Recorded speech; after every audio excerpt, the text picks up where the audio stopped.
21 तारीख आज समग्र विश्व आज योग दिवस रूपे आज पालन करुचे। दीर्घ विगत 12 वर्ष धरी यशस्वी प्रधानमंत्री नरेंद्र मोदी नेतृत्व में ये योग दिवस को समग्र विश्व मान्यता प्रदान करछि। आमे भारतीय हिसाब से गर्वित अनुभव करिया जो आमर प्राचीन कला रही, प्राचीन ऐतिह्य रही, प्राचीन संस्कृति रही, ताकू आज आमर युवपीढ़ी माने निज जीवन में सामिल करुछंती। कारण योग केवल एक शारीरिक क्रिया प्रक्रिया नुहे। योग करने द्वारा प्रतिदिन जदि योग करवा ताहले एक सुस्थ समाज, सुस्थ मानसिकता तैयारी पार। जो सुस्थ मानसिकता, सुस्थ समाज गठन हम से सुस्थ भारत गठन हम। आम देशर 65% नागरिक हेले युवक। जदि प्रतिदिन यह निज जीवन शैली सामिल करेंगे, अभ्यास करेंगे, ताहले निश्चिंत समाज रे एक वैप्लविक परिवर्तन आसिबो। आज प्रधानमंत्री को आह्वान अच्छी। आज तो समग्र विश्व आज योग दिवस को पालन करुचे।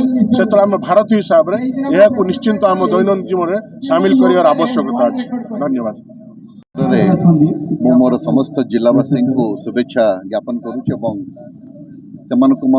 अनुरोध करुच्ची जे केवल आज आंतर्जातिक योग दिवस अवसर से माने योग करेंगे ना, ये योग अभ्यासटा को दैनंदिन कार्य से निश्चित भाव करेंगे, जहाँफल कि से योगाभ्यासटा सबुदिने करने द्वारा सेमानंकर मन एवं सेमानंकर शरीर सुस्थ रहिबो।